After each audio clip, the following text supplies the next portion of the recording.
সেই দিন আর বেশি দূরে নয়, যেদিন আমার মৃত্যুর খবরটা ভেসে আসবে মসজিদের মাইকে, আর আমার নিথর দেহটা দেখে মানুষ আফসোস করে বলবে, কালকেও দেখেছিলাম এই মানুষটাকে মুচকি হেসে কথা বলতে, তবে আজ হঠাৎ এমন হলো কেন? মানুষটা বড্ড ভালো ছিল। কারো কারো হয়তোবা চোখের কোণে অশ্রু জমবে, আবার কারো কারো চোখ থেকে হয়তোবা 2 ফোঁটা জলও গড়িয়ে পড়বে।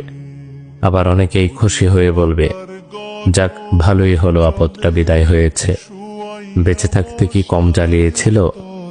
ব্যস্ততার কারণে আমার অনেক কাছের মানুষরাও হয়তোবা আমার জানাজায় উপস্থিত হতে পারবে না।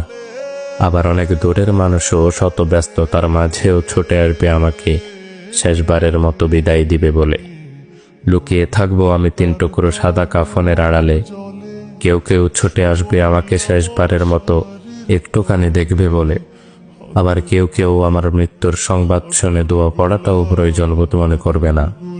সেই দিন আমার পাশে থাকা ছোট্টকাল থেকে আমায় আদর যত্নে বড় করে তোলা প্রিয় মানুষগুলো বলবে, লাশ বেশি সময় ধরে ঘরে রাখতে নেই, তাড়াতাড়ি নিয়ে চলো।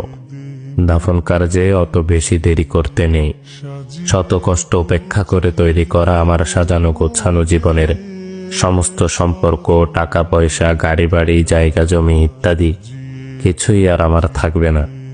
এমনকি দিন কয়েক পর হয়তোবা আমার অস্তিত্বটুকুও হারিয়ে যাবে মরুর ধূলিকণার মতো। তারপরও কেন জানি আমার অহংকার, সম্পদের লালসা, ক্ষমতার তৃষ্ণা ইত্যাদি যেন দিন দিন বেড়েই চলেছে। একদিন আমার মৃত্যু হবে, আর সবকিছুই ছেড়ে চলে যেতে হবে সেই অন্ধকার কবরে।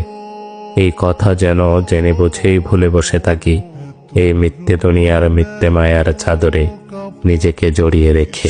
ভালো লাগে না মোর সাদা কাপড়, সাদা কাপড়।